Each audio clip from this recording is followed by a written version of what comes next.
Цихинский, наш с вами земляк, якому летось исполнился, сколько там, 120 годов, здається, было, 170. да? 170, да? 170. Мы хотели провести по осени, але ніяк так не атрымалася. Вось, і до нас приїхав краєзнавца з Крычева, ось, якраз там, де Цихинский жив і працював. Гэта выбітная особа, дзякуючы Сергею, я даведаўся про гэтага чалавека. Вось, і сёння пасля імпрэзы вы таксама зразумееце, якая постаць жила вось на нашай з вами зямлі магілёўскай і в тым разе таксама і в горадзе Магілёве. Вось Сергей нам про гэта все распавядзе, калі будуць пытанні, калі ласка, по ходу можна задаваць. Сергей, калі ласка. Ну, я хотел бы распочать свой выступ, скажем так, с подарунка Могилевской организации ТБМ и передать Олегу архив первой белорусской газеты «Наша Нива». Весь архив в PDF формате. Вот. И наша Нива и наша доля. Две эти газеты в PDF полный вариант. Так что кто захочет, может скористаться вельми зручно. Я лечу тому, что в листе все это выходило на паперы и, скажем так, зараз уже малодоступное это выдание, а есть, скажем так, такая махчимость, вот, кто захочет, может Олега взять потом и Что флешу приносите с кем? вот, весь. Не заживешь? Подожди, сам для вас за Так що користайтеся, вивчайте, багато всілякої інформації цікавої, тим ліку і по Могилеву, по Могилевщині. Вот. І я думаю, що много знайдеться чого для себе цікавого. Так, ну а ми сьогодні будемо говорити про Язепа Цихинского. Где-то поделась презентация. Вот. И доклад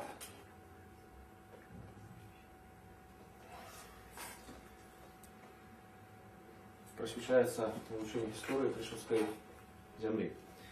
Великий дякую, конечно, за организацию этого мероприятия Олегу, так и городской суполці ТБМ, так само представникам Дому польского за такую махчимость выдатную. Ну и история Беларуси полная героичных сторонок и славутых имен. Константин Острожский, Франциск Скорина, Лев Сапега, Тадеуш Костюш Калиновский. И тем не меньше, можно сказать смело, что далеко не все имена нам ведомые. Ім'я Язепа Цихинского, про которого буду сегодня говорить, напевно зв'язана з створенням найбільшого белорусского словника у другой половине 19-го, середине 20-го століття. Ну, звесток про этого навуковца заховалось не вельми много. В принципе, у важнейших белорусских энциклопедиях сустракаецца это імя, але информация непоследовная, такая фрагментарная, неполная. И про биографию вы фактично никаких звесток там не знойдете. Тому я лечу, что эта работа моя, она была сапраўды потребная. Вот, это не просто там вот взято все з нейкай энциклопедии, переписано из интернета, а все это архивные границы, достатково шматлікія. Национальный архив Республики Беларусь, Национальный исторический архив Республики Беларусь, Белорусский державный архив литературы и мастацтва, ну и архив МАКНУ в Варшаве. Ну, трошки есть информация про Цихинского у таких артикулах, которые были надрукованы эмигрантским навуковцем Авгеном Голубовичем, акт 25 века и отражение белорусской национальной культуры, и некоторые звестки так само у книзе Степана Александровича «История и сучасность». Больше литературы нигде я не знайшов, прынамсі, чтоб хтосьці пра яго пісаў. Вось гэтыя два даследчыкі паведамлялі нейкія звесткі. Вот. Ну і можна сказаць, што давялося вывучэнне яго постаці пачынаць з табуля раса, з чыстай дошкі, так, і вот што у нас атрымалася. Ну, справа ў тым, што выходзіў я на гэту інфармацыю на Ціхінска, на самому праз яго слоўнік. Вот. Слоўнік упершыню быў апісаны Міколай Байковым яшчэ ў 1922 годзе. Ну, трошачкі, не ведаю, можа хтосьці з вас ведае пра Міколу Байкова, хто гэта такі. Вот калі была прэзентацыя улетку, калі прыязджаў Валер Булгаков, так, з часопісма «Архэ», то там быў слоўнік Байкова і Некрашевіча, так, беларуска-расійскі слоўнік. Мінск 25 год, і гэта быў рэпрынт. Вот Байков і Некрашевіч, это два былі стваральнікі слоўнікаў, ну і працавалі в Індалкульце, вот яны рабілі как раз таки большасць беларускіх слоўнікаў падчас беларусізацыі. Но але ім трэба было на штосьці абапірацца. І вот Байков у 22 годзе, вот ён мог абаперціся там літаральна на некалькі выданняў, і самым каштоўным, самым галоўным ён лічыў якраз такі вось слоўнік Язэпа Ціхінскага. Ну, чаму так? Мы даведаемся, конечно. У 30-е гады слоўнік пачалі рыхтаваць да друку. Падчас вайны гэта праца згарэла. Чэй за ўсё трэба так меркаваць. Але аказалася, што Ціхінскі ён падрыхтаваў не адзін варыянт, а два варыянты. І пасля вайны вось адзін з варыянтаў удалося адшукаць.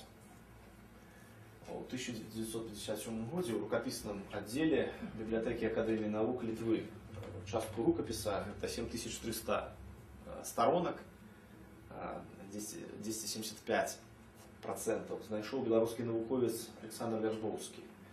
І потым яшчэ два даследчыкі пісалі, філолагі пісалі на гэту тэму. Гэта Эльжбета Смулкова, польская даследчыца, славутая, і Мікалай Гуліцкі, тоже беларускі даследчык. Але ўсё гэта артыкулы, в прынцыпе, невялікія.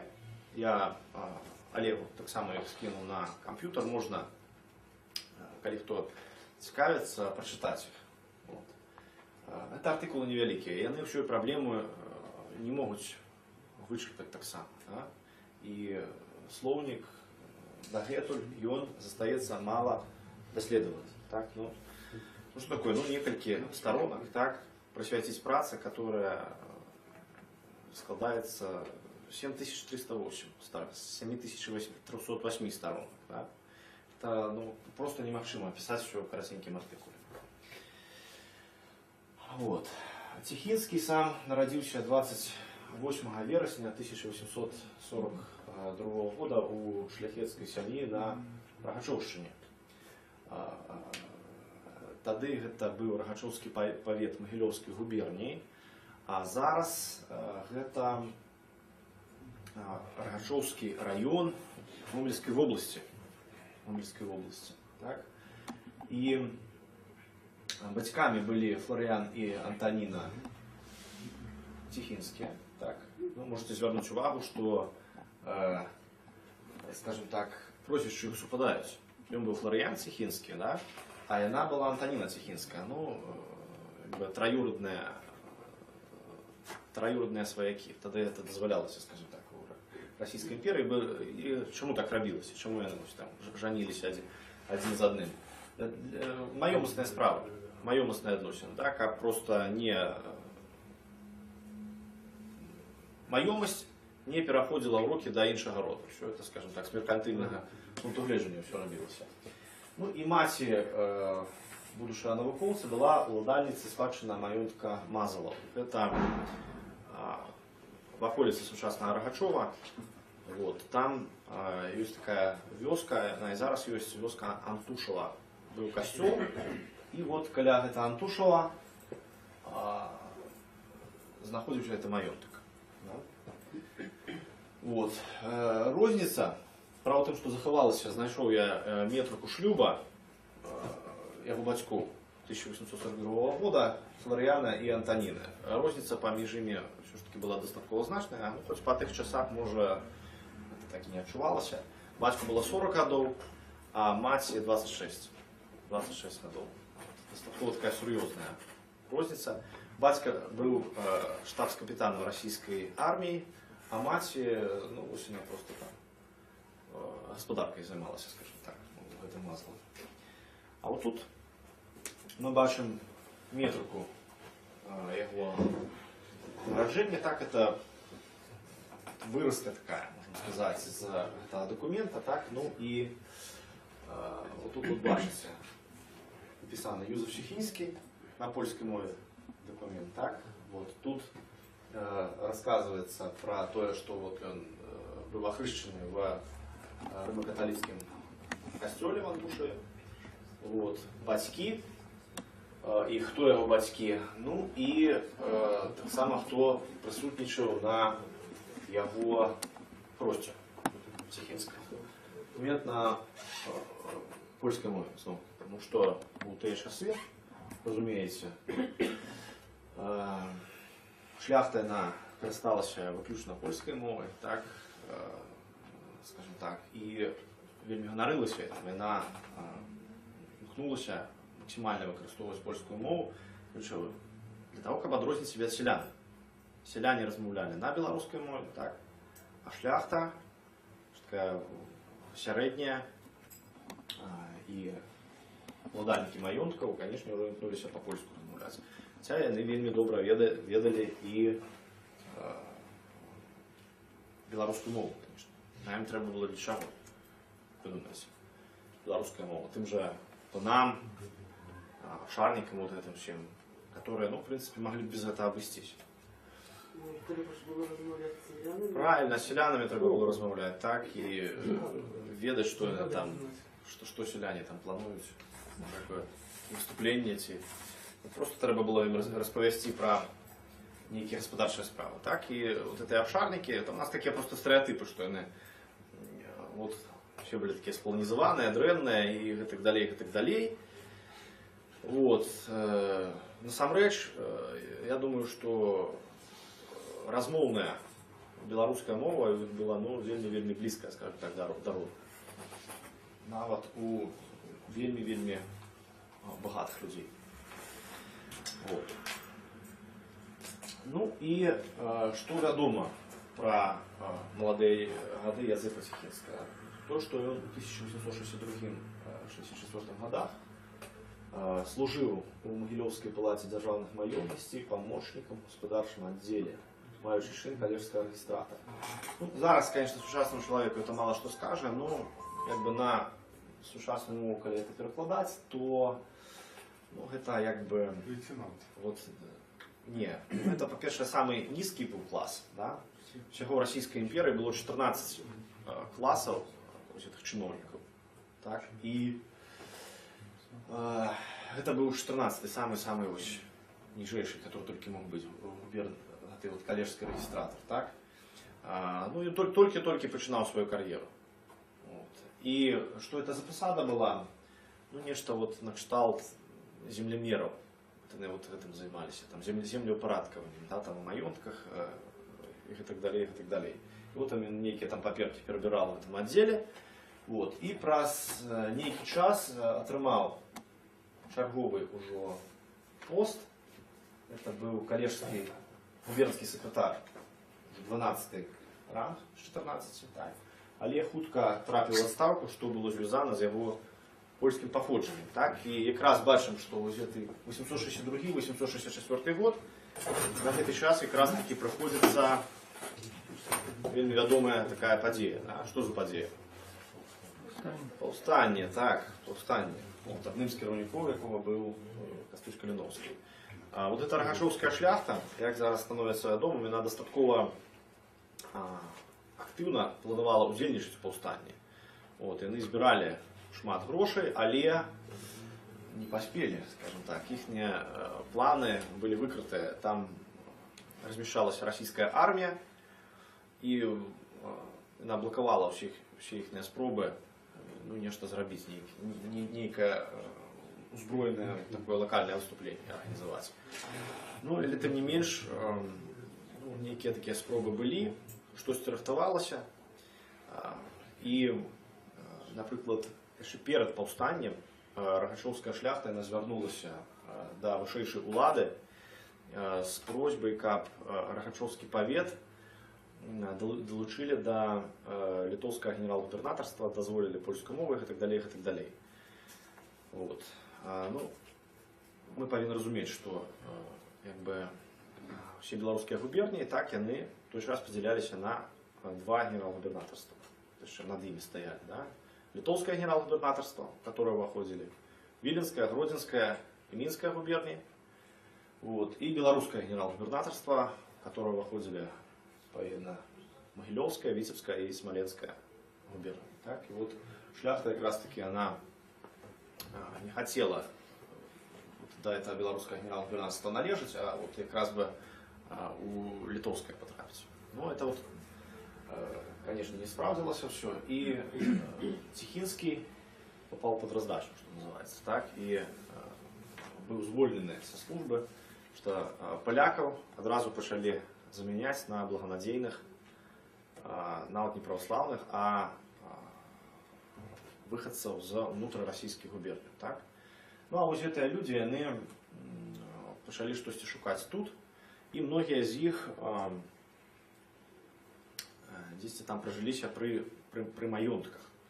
И вот у 1867 году, 25 студия, и он спрабуе уладкавацца зноў на службу, нібыта ўдала, але што далей з этой службы, ну, хутчэй за ўсё нічога не атрымалася. Чаму не атрымалася? Справа ў тым, што у наступным годзе Тихинский бярэ шлюб з сваёй будучай жонкай, так, з маёнтка Прусін Камаровецкай воласці. І шлюб яны бяруць у Варускаўскім храме. Вот. В гэты храм ходила Людмила. Вот. І ён, як бы, сучасны новый выражаючыся, вельмі удала жаніўся, скажем так. Потому что эта Людмила, она мела, я так разумею, правы на гэты маёнтак, так, ну і гэта давала яму ўжо такое сродкі на бязбеднае існаванне. Вот. Ну, у 1869 годзе у Тихинских нарадзілася дачка Ядвіга, заставила вельмі цікавыя ўспаміны. І у 1871 годзе сын Казімір. Абодва атрымалі добрую адукацыю ў расійскіх сталіцах. Ядвіга скончыла бястужаўскія курсы ў Петербургу. Гэта адна з першых вышэйшых навучальных устаноў для жанчын у Расійскай імперыі. І вот там Ядвіга, скажем так, заразілася сацыялістычнымі ідэямі. І яна потым усё жыццё была перакананай сацыялісткай, вот, до конца своих дзён. Ну а Казимир, Александровский кадетский корпус и императорское московское техничное училище. Вот это императорское московское техничное училище зараз это вельмі знакомитое в России техничных, это институт имя Баумана. Вот. Так, это вот попередник вот это училище, это институт.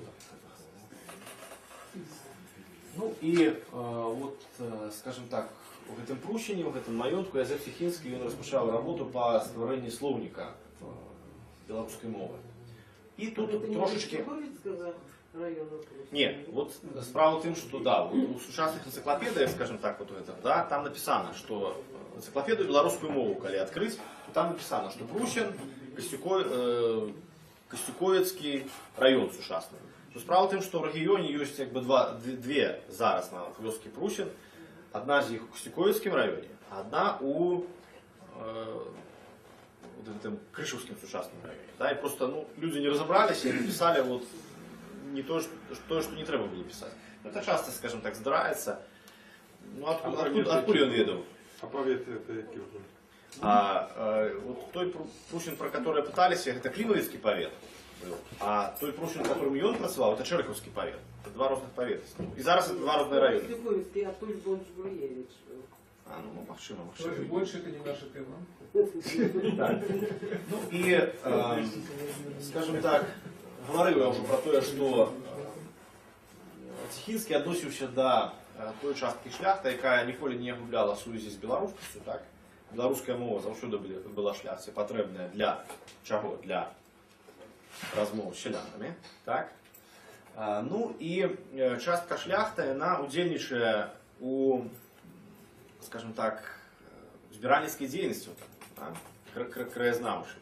Частка шляхты цікавіцца, што это за беларуская мова такая, чым яна адрозніваецца ад той же польскай мовы. Да? Нехта запісвае нейкія словы, нехта цікавіцца фальклорам, нехта цікавіцца спевамі, танцамі і так далей, і так далей.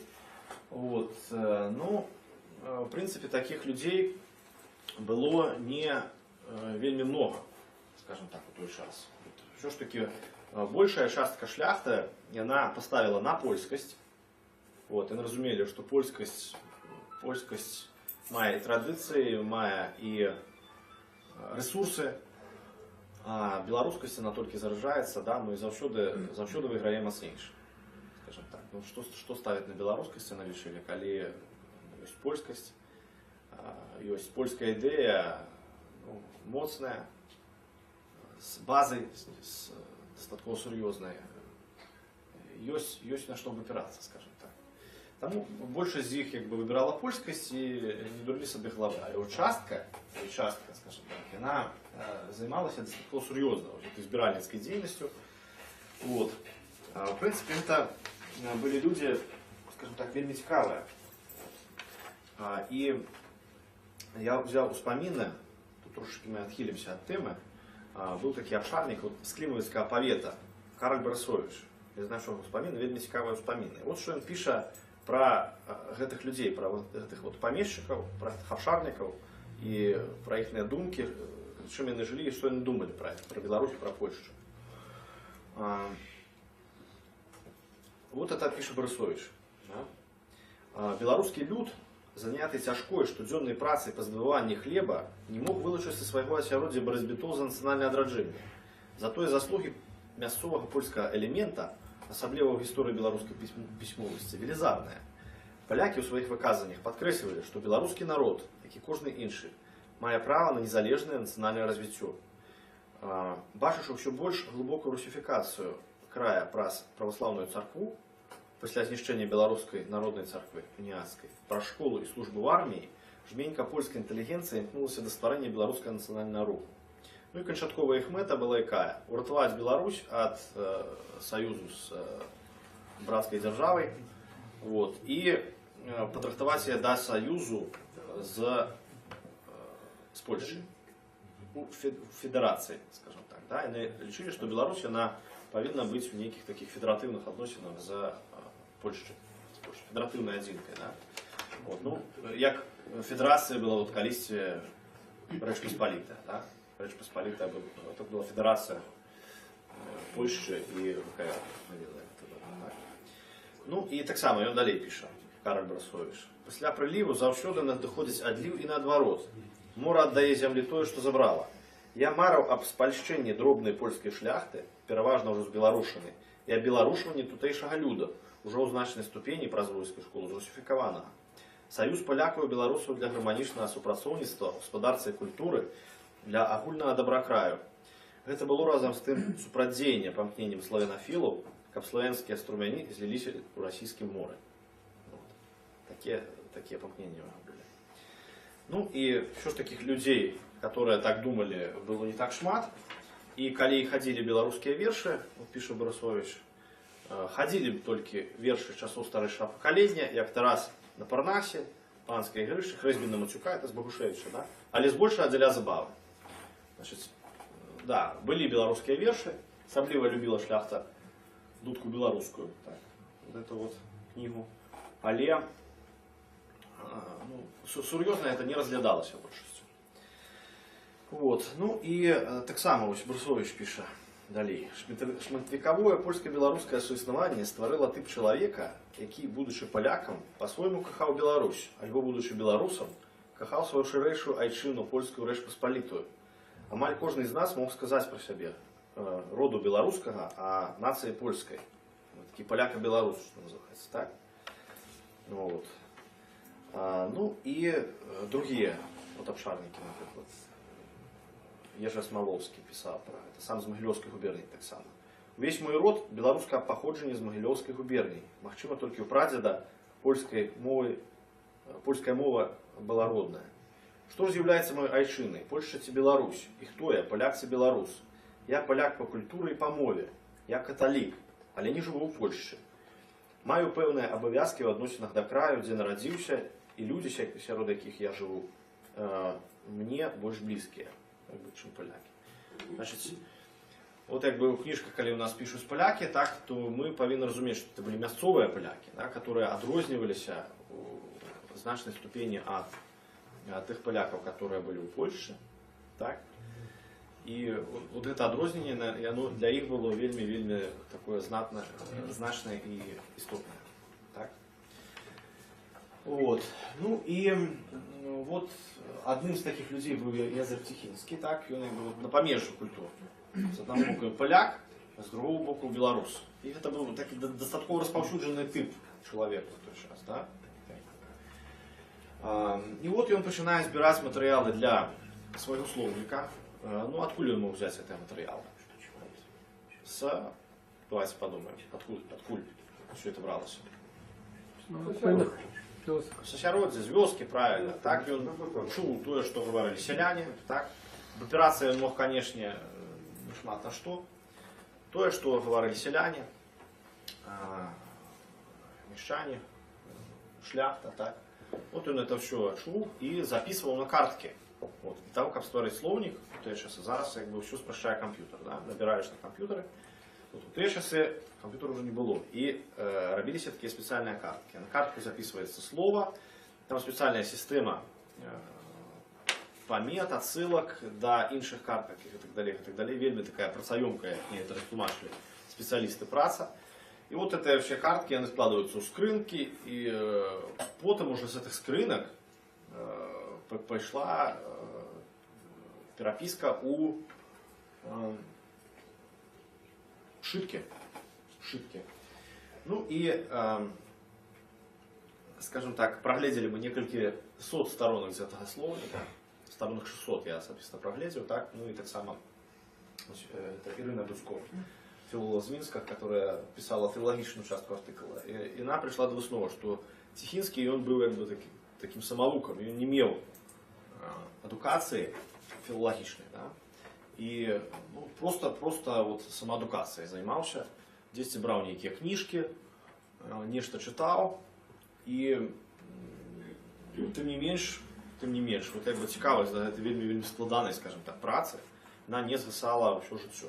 Ну, я себе, скажем так, ну, записали мы там некалькі слов, так, некалькі десяткаў, некалькі сот слов, як рабілі, большасць людзей рабіла. Так, ну и записали, поклали здесь там сярод книжек, и все это вот так вот добронадзейна и захоўваецца там. А тут человек как бы ўсё жыццё працаваў над гэтым слоўнікам, колькі гэта гадоў працягвалася. Вельмі складана сказаць. Я думаю, что гадоў 30-40 добрых. Вот он как бы это все записывал титанично, да, записывал на все эти картки, картотеку, потом с картотеки у шитки и так далее, и так далее. Ну, короче, эта праца, это просто колоссальная праца, которую, ну, складана себе уявить, скажем так, для сучасного человека. Ну, все життя я фактично присвятил. Ну, и ось гэты беларуска-польска-рускі слоўнік Ціхінскага уяўляе сабой оригинальную лексикографичную працу. Лексикография — это наука, которая занимается словником. И чакае, конечно, яшчэ выдаўцоў і даследчыкаў. Слоўнік складаецца з 3 частак, у якім прадстаўлены беларускія, польскія і рускія словы. Вот тут есть у нас сторонка. Со словника можна, скажімо так, на свої очі побачити, як це виглядає. Да? Ну, якби, коли ми взяли сторонку А4, да?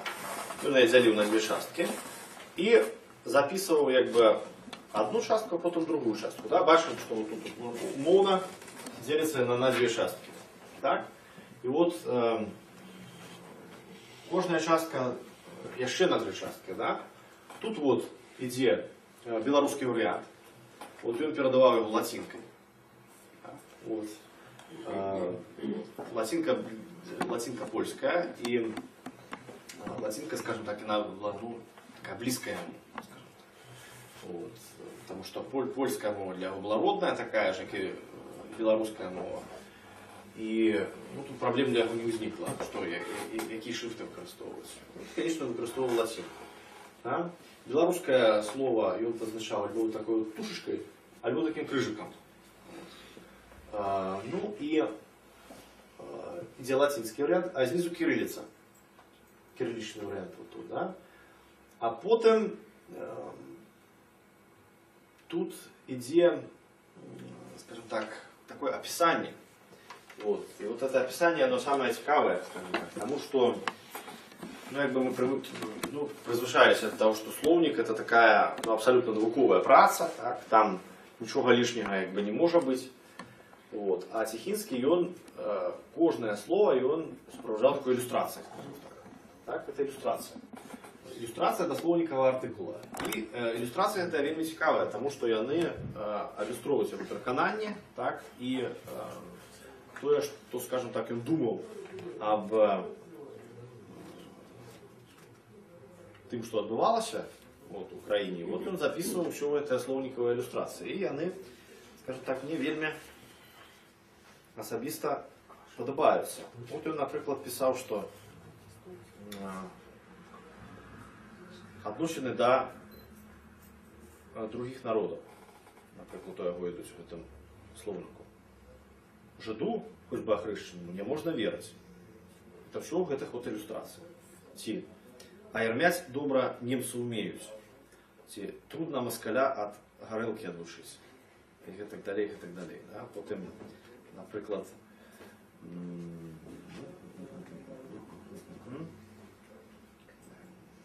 ну і так далі, і так далі, і так далі. Потім треба обороняти слабих, сирот і вдов, і так далі, і так далі. Так, все, що він бачив, все, що відбувалося, там, такі важні політичні події, на кшталт там, виборів у Першу Державну Думу, ці розгони цієї Першої Державної Думи, що це знайшло ілюстрації, своє місце в таких от ілюстраціях словників. Так? Ну і бачно, що разобраться это все вельми тяжко, такий дробний достатково почерк був. І все это, скажем так, врешті-решт загралось їм вельми таку древню шутку, скажем так. Так, ну і відомо нам, що ще у 80-90-х годы він працював над цим словником. Але гэтыя документы не захаваліся, захаваліся толькі документы з початку 20-го стагоддзя. И вот эта Ядвига Тихинская, социалистка, так, которая приехала у маёнтак да бацькі, і она в 1905 году написала лист Александру Ельскому. Так? Это вядомый был такі абшарнік, так само, который цікавіўся беларускай мовай, і некалькі беларускіх кніжак выдаў в конце 19 стагоддзя. Вот одни из самых первых книжек выводили на новой белорусской мове. И вот она так писала. Шановні пані, пора было бы мне взяться за складание белорусского элементара. Ну, элементар это что такое? Буквально, как бы на сучасной мове. Ну, на польской элементаж, так, а у початку 20-го стагоддзя ну, белорусские адраджэнцы використовували такое слово элементар. Хорошее. Потом оно зникло. І зараз використовується слово буквар, которое мне особисто не надто подобається. Ну ладно. Калі вы подумали об этом, с той поры, калі можно стало адчыняць приватные школы, мы уже так само пачинаем будовать и збирать на гэта грошы, трэба даць подручники, элементары и белорусские книжки для школы. Потому что у нас сама наставница, и она разумеет, что трэба пачынаць школу. Ведаю, што вы пішаце по-беларуску. Мой бацька таксама складае беларуска-польска-рускі слоўнік і гэта даказвае, што ён беларускі патрыёт. Эта дзейнасць, она так вот менавіта расцэньвае. Я пишу по-польску. Маю только некалькі беларускіх казак. Вот пишу по-польску, что она имела на увазе. Она была аўтаркай уже некалькіх книжек таких педагогичных, там, морально-педагогичных, вот, которые уже в Польше вышли, и вот она, это мая на увазе. Яшчэ маю просьбу до вас. Прошу дослать мне каталог альбо спіс беларускіх кніжак і падаць адрес, дзе можна замовіць для сялян сёння хоць некалькі экземпляраў. Бацька мае некалькі ваших твораў, але рукапісных, не друкаваных. Вот. Так. И что у нас? Вот. Ельский досылаю отказ, и вот она пишет. Вот, Тихинская. Я надзвычай удзячная вам за прысланыя мне кніжкі, якія чытала з маімі хлопчыкамі, каб яны маглі пазней прачытаць на вёсцы сваім старым. Я беларуска з нараджэння, бо з паходжання я полька. Вот феномен этой свядомасці проявляецца ў так само. І дзеля гэтага чую сябе абавязанай падтрымліваць іх родную мову, таму што ў іх мала сумленных апекуноў, асабліва ў нашай губерніі.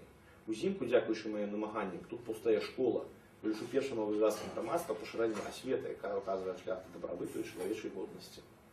Вот. І самае цікавае, што гэта адна з першых спроб, вот эта школа Тихинская, так? Это одна з першых спроб выкарыстання беларускай мовы в навучальным працэсе. Потому что вот добрая есть такая праца навуковая, которую презентовали влетку вот Владимира Ляховского, так?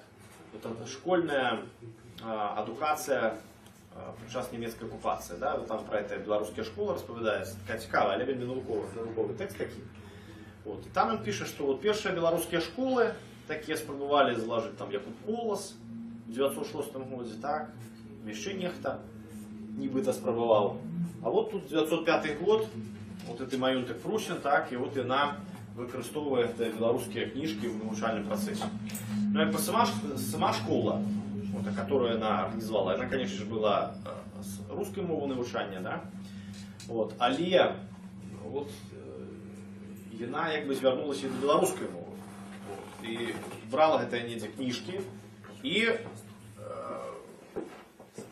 скажем так, неяк вот привязывала дзяцей да сваёй мовы. Тлумачыла ім, што мова таксама беларуская, таксама мае права на існаванне і на развіццё, вот, і на выкарыстанне ў школе. Вот. У 906 годзе пачынаецца новы этап беларускага руху, так? Гэта суполкі. Уже даюць такі першы плён у выглядзе беларускай газеты «Наша Ніва». І вот у нашай Ніве ён надрукаваў 3 допісы у 909, 910 і 912 годах. Такія.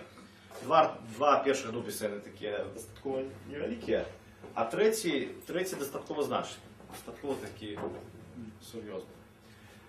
Па памерах я маю на ўвазе. Ну і вот цікавы, на мой погляд, псевдонім, которым ён падпісваўся, Тихинский, под гэтымі ўсімі допісамі. Гэта псевдонім Язэп Бурачок. Можа штосьці камусьці нагадвае? Конечно, Богушевича, да? Вот. Той, які выкарыстоўваў псевдонім? Мацей Бурачок, да? Вот. И самое цікавае, что вот я проглядаў слоўнік псевдонимов, вот это белорусских псевдонимов. Ну и оказывается, что вот больше вот таких псевдонимов никто не выкарыстоўвае, только Богушевич и Тихинский. Как бы Богушевич Мацей Бурачок, так? А Тихинский Язэп Бурачок выкарыстаў псевдоним, вельмі падобны, скажем так. Ну и в принципе это такие невялікія артыкульчики, так? Ён як бы пераўвасабляецца у беларускага селяніна, піша як бы от імя беларускага селяніна, вот такого Язэпа Бурачка. Вот. Але добра бачна, конечно, что селяне в таких пытаниях яны не могли разбираться. Это и выборы у Державную Думу, и земское самокіраванне, которое вот было уведено у этих губерниях белорусских. И борьба с пьянством, скажем так, белорусские селяне, они наоборот пьянством цікавились, а ніяк не борьбой. И тут как бы Тихинский явно, скажем так, трошки перегнув палку. Ну і от цікаво так само, що у 1908 году, да, это самый початок тільки існування газети, була друкована затемка, така коротенькая, така впомін, що прислали у газету несколько песней, записанных на ноты. Ну, газета просто что, она выступила с такой инициативой. Записывайте песни, досылайте в газету. И вот одним з тих, хто откликнувся на эту пропанову, був якраз таки Языптихинский. И вот тут знову таки, значит, не тільки він створав свій словник, паралельно ще знаходив час на то, як ці пісні збирати, да? І так само тут може бути така нитка, яка до чогось може привести. А тут спроба видати словник. Вот. Думаю, что вот это будет больше цікаво. Это оригиналы листов у нашу Ниву. Так бы писали менавіта так у початку 20-го століття, да, якби не листами, вот, не письмами, як ми зараз призвичаємося, так, а вот менавіта на таких поштовках. Ну, это было якби тоней, вот, дешевей. И бачим, это все написано рукой, так. Станция Крычево, Могилевской губернии, имение Прущин, Иосиф Тихинский. Вот. И тут уже текст, что вот, что и он тут пишет, про что пишет нашу Ниву. Так? Може, коли хто на латинке и белорусской читает, то может читать. Серьезно такие хто. Разом з гэтым пераказам посылаю письмо. Дары нашей Нивы. Это так само вельмі такая цікавая история. Вот, когда наша Нива, она расходилась накладом где-то того, что он распаўсюджваў сярод селян. Вот, знайшоў, что им цікаво. Не сама газета «Наша Нива», которая агітавала, ведаем за что, за борьбу супраць беспрабуднага пьянства, так? Вот. А вот календары, в которых были записаны там некие господарчыя парады, як, что там трэба весці у господарцы. Вот. И он их распаўсюджваў, календары, вельмі широко, скажем так, сярод люду. Вот. И у других крыніцах знаходзім, да, такие вот просто вспомины, что там и по 10 календаров заказывают, там и больше, и так далее, и так далее. Ну, обшарники, которые цікавились белорусскими справами, они календары вельмі широко распаўсюджвали. Так? Ну и у 14-18 годзе, пасля того, як вспыхнула Першая сусветная война, Тихинский дописывал и удакладняў справу свайго жыцця. Справа ў тым, што з гэтых картак ён еще пачаў перапісваць у шыткі такие, так? Вот. И все таким дробненьким почерком, вельмі складана это все расчитать. Вот. Часам по-беларуску добра написано, да, вот так вот читально. А часам по-польску нормально написано, часам по-русски. И вот 7000 сторонок таким вот дробным почерком, это просто переписать, такая колоссальная задача, да. Плюс еще собрать такой материал, это просто, конечно, некий подвиг. Ну и Ядвига вернулася до батьки, взялася за працу в мясцовых школках. И вот она так само в своих успоминах еще кое-что цікаве пише. Я створила белорусскую библиотечку, закупивши вообще книжки, які я тільки могла купити у Могилеві. І от мені якби цікавість питання. Я поки що не можу, наверное, відказати, може хтось тут з присутніх ведає. Где у Могилеве она могла купить белорусские книжки? Был уже некий белорусский комитет, тут так, в 17-18 годах. Вот как бы там же здесь еще продавалось.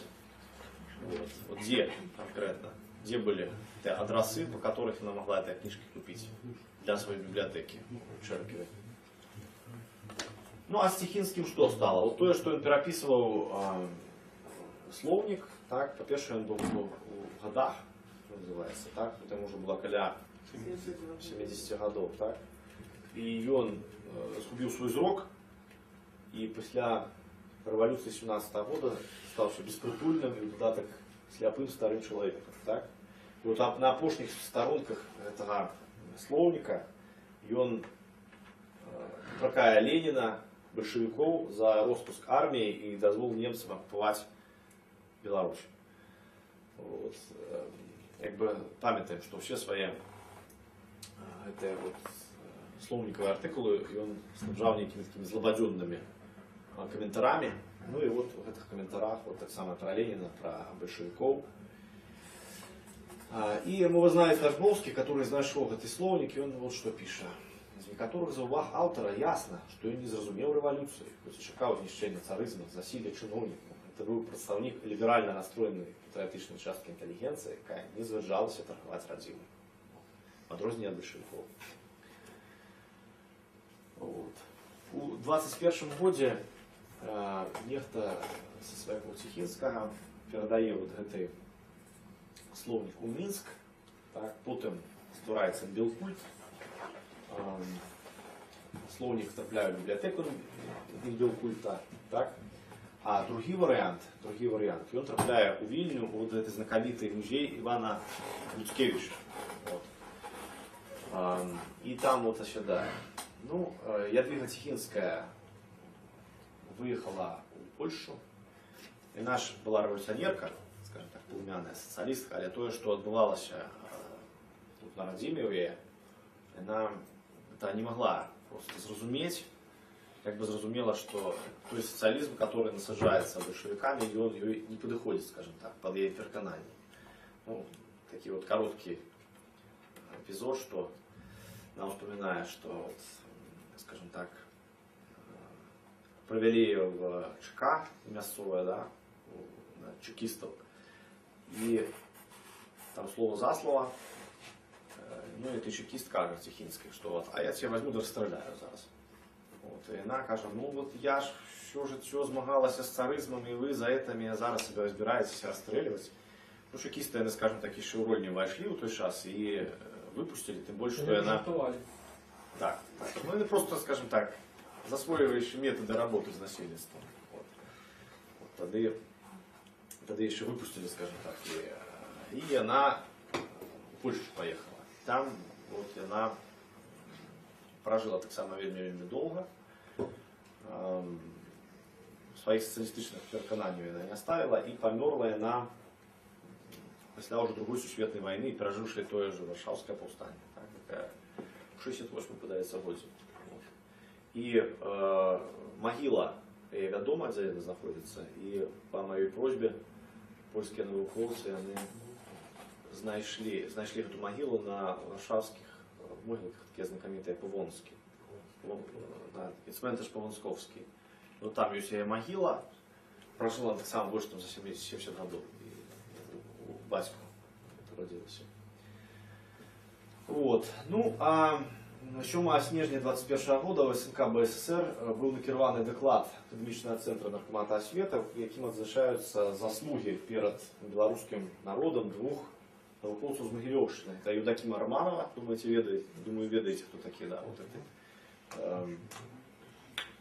Может, кто-то может подсказать мне, чем Евдоким Романов скончил? Помер от голода. Помер от голода у Ставрополя, куда-то, так? Вот из зим загинули там это материалы многие, и так далее, и так далее. Вот. И вот что писали в этом докладе про Тихинского и про Романова. Как бы их сравняли разом, и одного, и другого. Вот что в докладе означается про Тихинского и про Романова. Вот что пишется. Выбитые из колеи жизни, эти маститые старцы обречены буквально на голодную смерть. Якая и напаткала решті-решт Романова. А про Тихинского вот что говорится. Он в результате своей 30-летней работы создал колоссальный классический словарь 50 тысяч слов. Собрать в 4 раза более, 200 тысяч. Одна рукопись которого весит 1 пуд, 16 килограммов. Работая над ним, Тихинский лишился зрения и доживает остатки своих дней на станции Талька в крайней нужде и беспомощности. Рукопись этого словаря передана его родственникам в академический центр. Ну и основа такая. Было бы преступлением оставлять погибать от голода лучших сынов Белоруссии. Помощь должна быть оказана немедленно. Цехинскому 3 миллиона рублей. Вот. И тут вот такий цікавий документ я ставил. Это постанова, бачите, да? Тут уже, я думаю, что к этому разбираться вообще.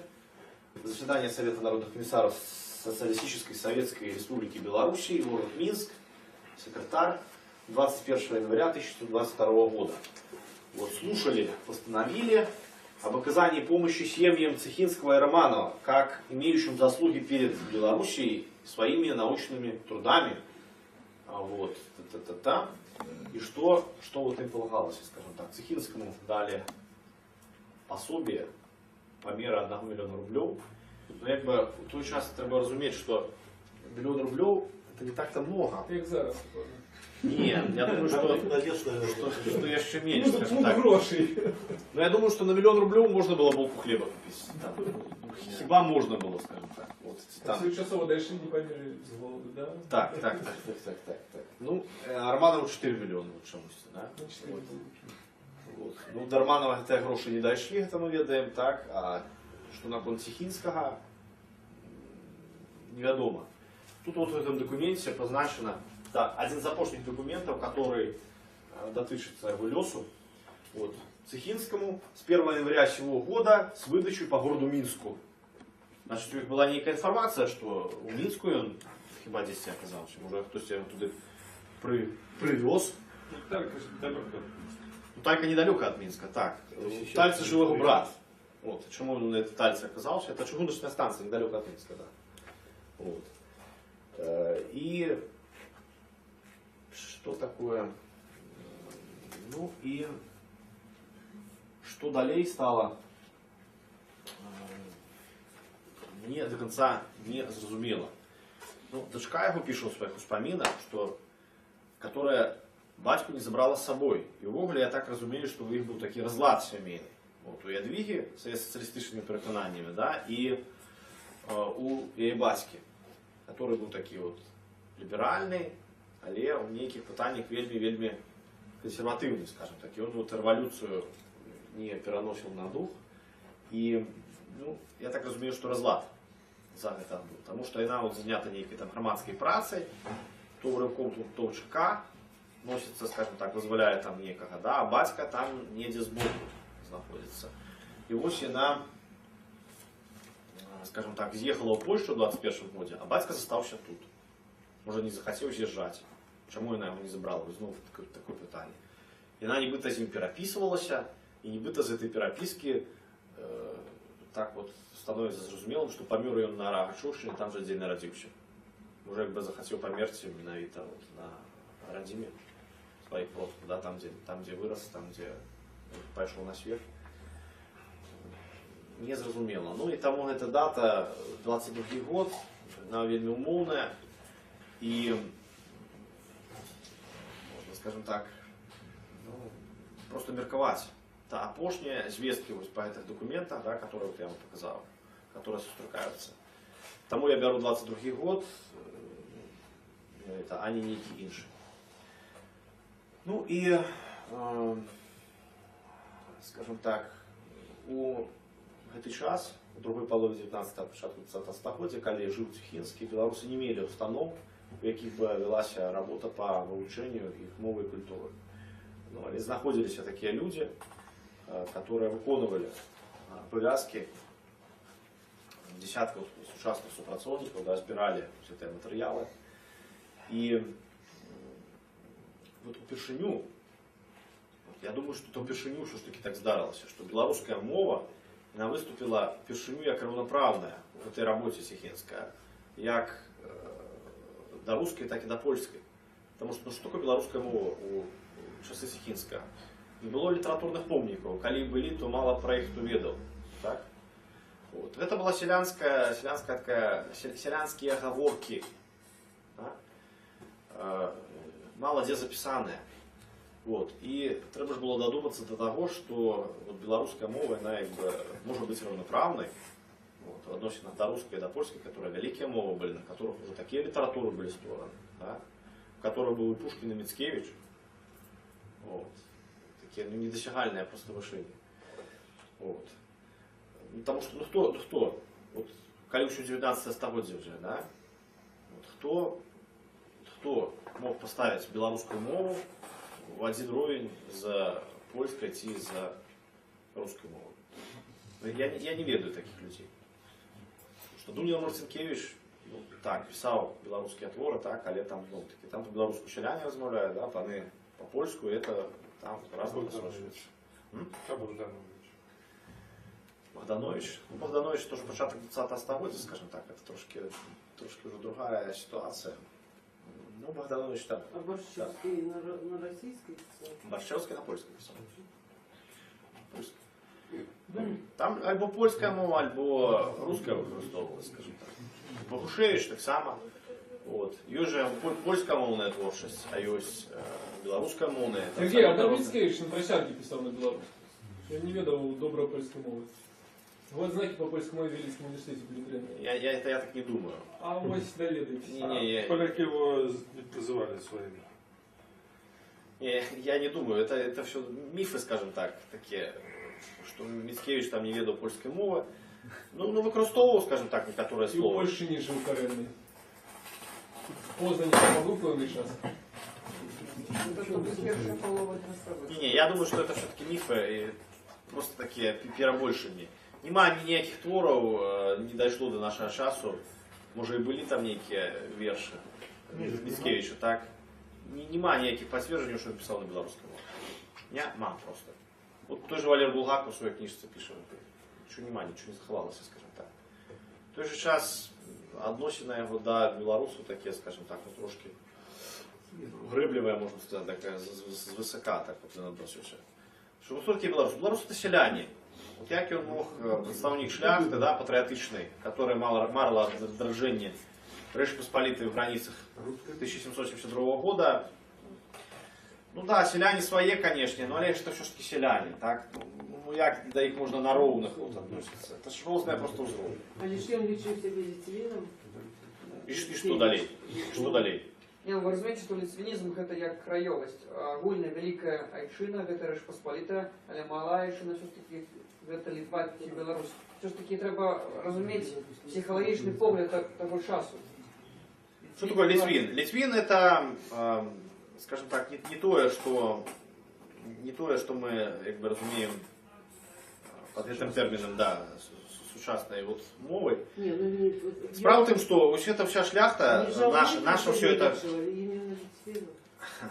Справа в тем, что вся эта наша шляхта, так и на шляхты и землевладальники, они были сполонизованы уже, так, у початку 19 століття.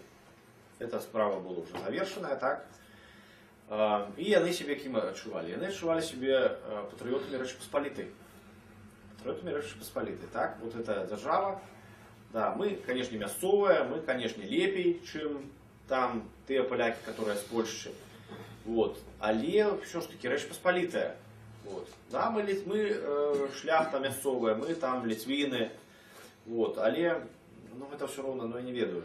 Там мы все же русские, но со знаком качества. То же самое, да? Вот. Та самая формула, скажем так, вот в истории. Мы поляки, но але мы лепшие поляки, чем те, которые там вот в Польше живут, у короне. Да? И они там анекдоты про их сочиняли, писали и так далее, и так далее. Вот. Ну, а литвины, скажем так, вот почитайте нашу Ниву, первые вот выпуски, так, там выразно пишется про то, что литвины это литовцы. В сучасном сенсе этого слова. Некие не белорусы. Ну, не самой пишут. Нет, ты из Жамой. Я читала, что до Литовцы. Давайте не спорить, да? Ну, давайте не. Читайте крыницы, Книжка скажем так. черная, зеленая. Терпеть всем тренделей надо есть. Ну, Да, читайте крыницу, почитайте вот ту же нашу Ниву. Там написано конкретно, что белорусы это белорусы, так, а литвины это литовцы, которые вот, да, частка из них проживала в Беларуси. Вот, и все. Вот. І тут не треба це поняття змішувати, і треба з цим скончити, скажімо так, просто. Такі от справи. Ну і То, что зробив Тихинский, это, конечно, подвиг. Вот. Побоюсь этого слова высокого, так? Яго напрацоўкі потом были выкарыстаны падчас беларусізацыі. Падчас беларусізацыі уже нешта было тое, на што маглі абапірацца нашы навукоўцы. Вот, не с чистого листа это все пачынаць. Ну і таксама яго праца паказвае тое, што чаго можа дасягнуць адзін чалавек, который нават не з'яўляецца спецыялістам в этой сфере, да? Вот просто нейкай самаадукацыі і тытанічнай працай. Ну і хочется, конечно, спадзявацца, што слоўнік гэты ён нейкім чынам будзе ўсё ж таки захаваны. Дзякуй Богу, захоўваецца ў Літве.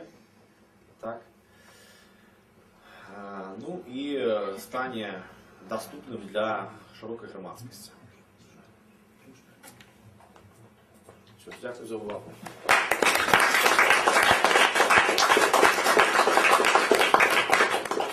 Ну, на самом деле, есть питание. Коли є питання, то я буду розказувати, звісно.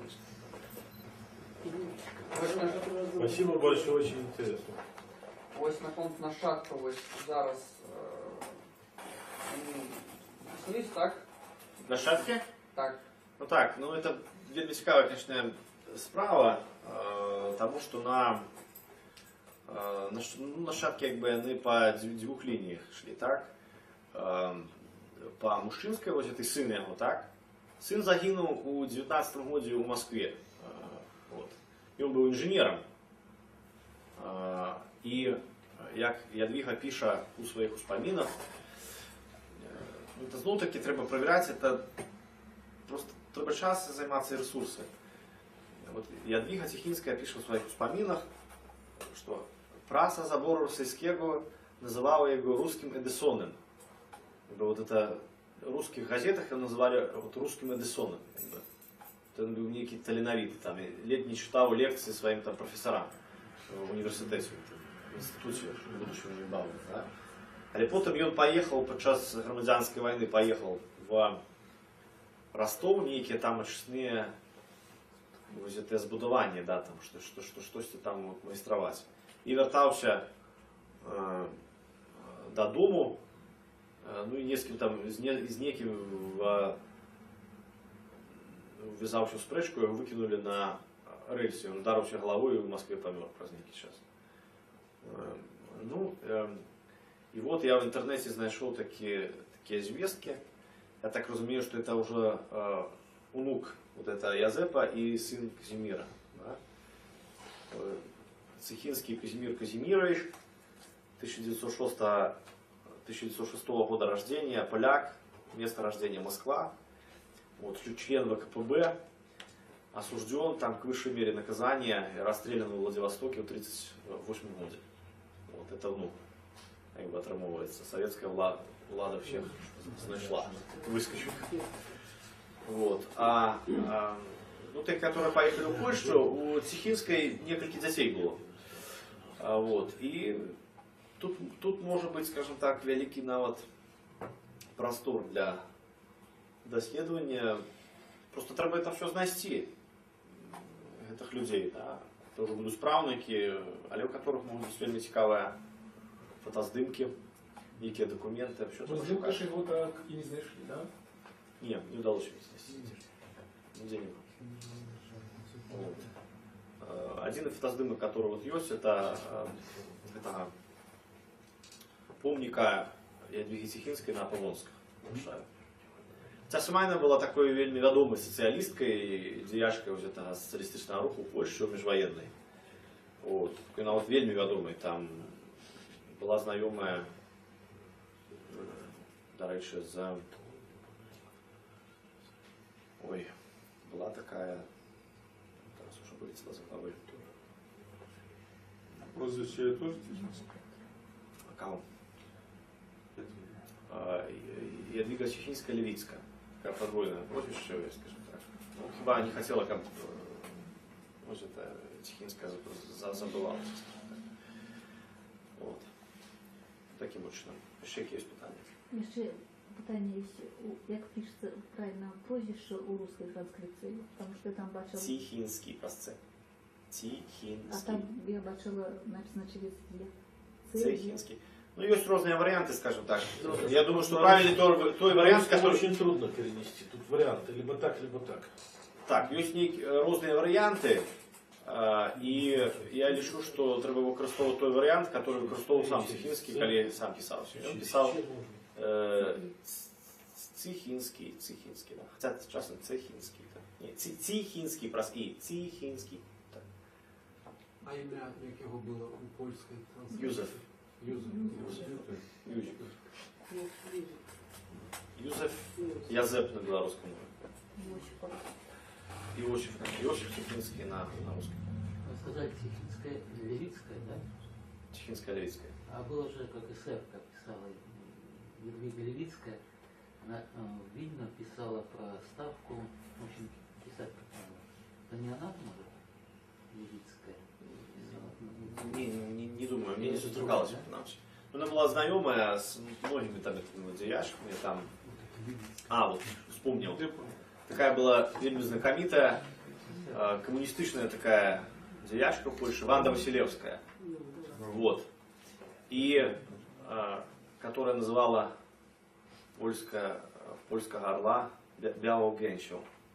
Так, из Декрева.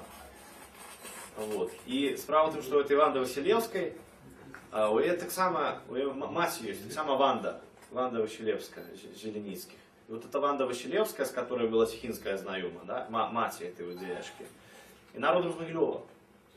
Вот, и она утушилась она. Так что вот такие цікаві околичности вскрываются. Могилевцы, белорусы, они как жиды. Если великий человек, так и ведаешь, что кто-то сюда. Здесь я не про вас. Я забыл, был немножко другой. Когда-то приезжал работник посольства, преподаватель университета Варшавы, Царев Петр Маркович. Смотрели на дороге на польском кладбище. На этом языке в Польше уже 250 лет не говорят. Чуть-чуть другой, чем в короне. Так. Польщизна красова, скажем так. И польская мова такая цікавая была, потому что вот в этом словнику, да, это такой простор для деятельности полонистов, белорусистов и русистов. Потому что белорусская мова насыщена польскими элементами, так? Вот, коли не ведаю какого-нибудь термина, потому что может доводилось исправить всю терминологию, скажем так, с нуля. Потому что терминологии не існувала, то вот вельми так вот просто кажется, да, там вот. А нема просто терминологии. Вот як, то же слово, вот элементар, где его взять? Треба придумать просто, да. Ну и вот многие слова это я брал с польской мовы, некоторые удалось, скажем так, занацевались в белорусской потом. Польская мова, она насыщена белорусизмами, снова таки, да, которые вот у Польши не використовуються. Да. Мясцовая такая польская мова, снова таки, вот этих мясцовых поляков. И русская мова так само цікавая, потому что она для не была родной. Так, и он, конечно, не ведал русскую мову, покольки працаваў во всех этих вот канцеляріях, так, и потом, конечно, что стыкаўся з ёй. Хоць і сядзеў у сваім маёнтку, але, ну, так ці інакш он, конечно, стыкаўся, что русификация была значная. И, ну, вот эти обороты, это та русская мова, которую выкарыстоўвала, ну, такие вот этого шляхта, да, обороты такие, которые для мовы русской не характерны, кшталт отохоченной городской жизни, что это такое, да, вот некие такие конструкции, ну, одразу зразумела, что это не его было. Да. Такие вот справы. Питание еще есть? Давайте обратимся еще раз к подяке. Ожидаем плёну в дальнейших пошуках. Ось подяшим польскую супольність города Могилева. І ще раз вас, дорогі сябри, іншую з Міжнародним днем родної мови. Дякую вам усім.